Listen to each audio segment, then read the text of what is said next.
आंदोलन आज करण्यात आलं आणि तुमच्या मागण्या काय आहेत?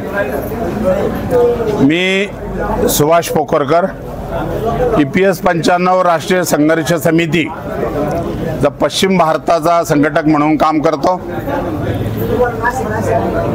ही राष्ट्रीय संघर्ष समिती आमचे राष्ट्रीय अध्यक्ष कमांडर अशोकराव राऊत यांच्या नेतृत्वाखाली देशभर या देशभरातल्या असंघटित आणि सेवा निवृत्त कामगारांसाठी काम करतात। यामध्ये सर्व प्रकारचे एसटी महामंडळ असेल, वीज महामंडळ, जिल्हा बँका, साखर कारखाने, दूध संघ, वीज बोर्ड किंवा विडी कामगार, तंबाखू जर्दा कामगार, सगळ्या ज्या इंडस्ट्री आहेत MIDC मधल्या, या सगळ्या उद्योगातून सेवानिवृत्त झालेले जे कामगार आहेत, या सगळ्या कामगारांना त्यांच्या उर्वरित आयुष्यामध्ये सामाजिक आणि आर्थिक सुरक्षा मिळावी म्हणून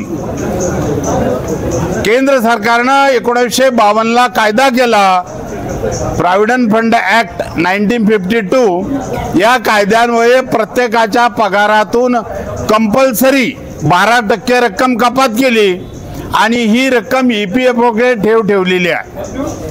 या रकमेतून 2 भाग केले, एक पेन्शन फंड आणि एक प्रॉव्हिडंट फंड।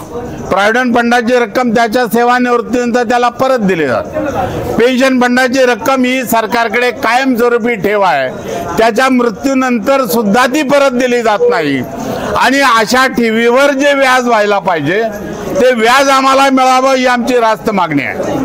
आज आपण कुठेही ठेव ठेवली, त्याचा जो रेट असेल 7%, 7.5% काय असेल तो, त्याप्रमाणे त्याचं व्याज त्याला मिळतो।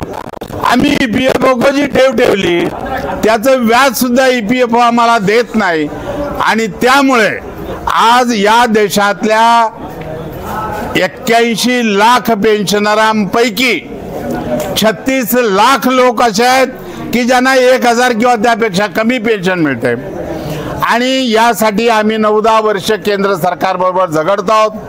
केंद्रातले कामगार मंत्री असतील, अर्थमंत्री असतील, पंतप्रधान असतील, या सगळ्यांशी आम्ही अनेक वेळा बैठका घेतल्या, चर्चा केल्या, केंद्राच्या सगळे उच्च पदस्थ अधिकाऱ्यांची बैठका घेतल्या आणि सगळ्यांना मान्य आहे, परंतु द्यायचं कुणी आणि हे द्यायला तयार नाही। जो या देशातल्या गोरगरीब लोकांनी भरलेला आहे, या पैशाचं व्याज या सगळ्या उच्च पदस्थ आरामखोरांना हवं आहे। आमची सरळ मागणी आहे, होणारं व्याज हे जर तुम्ही आम्हाला दिलं तर आम्हाला 7,500 रुपये पेन्शन मिळू शकते, सहज शक्य आहे। परंतु आमचा पैसा आणि या पैशावर हे सगळे तिथं वर जे भुजंग झालेले आहेत यांचा आम्ही निषेध करतो। आम्ही आमच्या हक्कासाठी भांडतो, या उतार वयामध्ये आम्ही भांडतो। आज माझं वय 75 आहे, माझ्यासारखे अनेक जण आहेत, हे 70, 75, 80चे लोक आहेत की ज्या लोकांना याही वयात रस्त्यावर उतरावं लागतं आणि या देशाची संस्कृती तुम्ही शिकवता, या देशात श्रेष्ठांचा सन्मान व्हावा अशा घोषणा करणारे तुम्ही या देशातल्या या बुजुर्गांना रस्त्यावर उतरायला लावता, याच्यासारखी निषेधार्ह बाब नाही आणि म्हणून आम्ही या सरकारचा निषेध करतो। आम्ही कोणत्याही राजकीय पक्षाचे नाही, कोणत्याही राजकीय पक्षाचा आम्हाला सोयरसुतक नाही, कोणाचे आमचं वैर नाही, कोणत्याही पक्षाचा आम्ही झेंडा घेत नाही। या सरकारनं चालवली याच्या विरोधात हा लढा आहे आणि म्हणून माझं केंद्र सरकारला आणि पंतप्रधान मोदी साहेबांना नम्र विनंती आहे की आम्हाला कमीत कमी 7,500 रुपये पेन्शन आणि महागाई भत्ता 9-10 हजार रुपये जर महिन्याला मिळावे तर आम्ही हे सगळे वयोवृद्ध सुखा समाधानाने जगू शकतो। आज अनेक महिला आमच्या अशा आहेत की मुलं सांभाळत नाही आहेत, या वयात त्यांना काम करावं लागतं, रोजंदारीने जावं लागतं। अनेक लोक असे आहेत, बंधू असे आहेत की जे अनेक कुठेतरी काहीतरी खासगी काम करतात, पैसे मिळतात, या पोटाला मिळण्यासाठी या वयात जो संघर्ष आहे तो थांबवा आणि यांना समाधानाने जगू द्या, एवढीच सरकारला आमची विनंती आहे. निषेध करून ओके. तुमच्या मागण्या मान्य होणार आहेत? सरकारचा निषेध करून तुमच्या मागण्या होणार आहेत? निषेध करावाच लागतो. 9-10 वर्ष लढतो, हे विचारात घ्या. 9-10 वर्ष, अरे 9-10 वर्ष कुणी संघर्ष केला का या वयात? या गांधी मार्गाने तुम्ही कवर निषेध व्यक्त करणार, कवर मोर्चे काढणार? आमच्यात दुसरं हे नाही बसून इतरांसारखी आंदोलन करू शकत नाही. ही वयोवृद्ध लोक आहेत सगळे. आम्ही कुणाला दगडफेक करू शकत नाही, कोणाला लाठी मारू शकत नाही. मोदी साहेबांचा फोटो पाहिला, तुमची संघटनेने त्यांना सुद्धा निवेदन दिलेलं आहे. काय बोलले होते ते? एकदा नाही 2दा. आणि मोदी साहेबांनी दुसऱ्या वेळेस पण सांगितलं.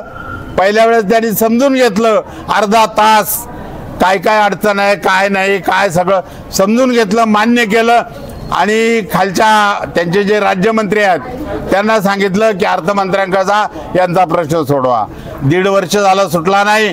दुसऱ्यांदा भेटलो आणि त्यावेळेस त्यांनी छातीवर हात ठेवून सांगितलं, मी तुमचा प्रश्न सोडवणार, मी तुमच्या पाठीशी उभा राहणार. याला 4 वर्ष झाली. 4 वर्ष होऊन गेले. हो. आताची भूमिका तुमची काय? नाही हो, सरकार किती पुढे लोटणार? आम्ही आमचा हक्क मिळेपर्यंत भांडणार आणि भांडणार. भांडणार. आज या आंदोलनामध्ये प्रामुख्याने अगस्ती सहकारी साखर कारखान्याचे कर्मचारी मोठ्या प्रमाणात सहभागी होते. हो. त्यांचा काय प्रश्न आहे आणि तो कसा मार्गी लागेल? नाही, त्यांचाही प्रश्न अजून वेगळा आहे. म्हणजे पेन्शनर तर ते आहेतच, परंतु मधल्या काळात काही लोक सेवानिवृत्त झाले, त्यांचा प्रॉव्हिडंट फंड वेळेवर भरला नाही, त्यांना पेन्शन मिळालं नाही. अनेक लोकांची ग्रॅज्युटी अडकलेली आहे. कारखान्याचा प्रश्न पूर्ण तो वेगळा आहे. खरं म्हणजे या सगळ्या परिस्थितीत कारखाना जो आज आलाय, याला हे सगळे लोक जबाबदार आहेत, नाकारता येणार नाही. आणि या सगळ्यांचे प्रश्न सुटले पाहिजेत. जसा त्यांचा तसा विडी कामगारांचा आहे. अहो 800 रुपये ती बाई पेन्शन घेते. दुःख काय तिला विचारात घ्या. ती बाई 800 रुपये पेन्शन घेते. माझ्याकडे एक बाई 850 रुपये पेन्शन घेते आणि तिला महिन्याला औषधं लागतात 1250 रुपयाची. सोलापूरला मी एका सभेत बोलत होतो, एक बाई मध्येच उठली आणि म्हणली, भाऊ तुम्ही बोलताय खरं आहे, मला डायबिटीस आहे, मला बीपी आहे, मला 2650 रुपयाची औषधं लागतात आणि मला 1000 रुपये पेन्शन मिळते. वरच्या पैशासाठी त्यांना कुठंतरी श्रम करावे लागतात, लोकांच्या शेतात जावं लागतं, कुठं खुरपणीला जावं लागतं. आणि काही बायांची परिस्थिती अशी की वय पाहून तो मालक सुद्धा म्हणतो, म्हातारे तू नको येऊ. काय करावं त्या बाईंना? अशा अवघड परिस्थितीत आज देशातले 82 लाख लोक जगतायत साहेब. आणि तुम्हाला विनंती आहे की या सगळ्या लोकांचं दुःख शासन दरबारी मांडण्यासाठी तुम्ही सगळ्यांनी आम्हाला सहकार्य करा. ओके.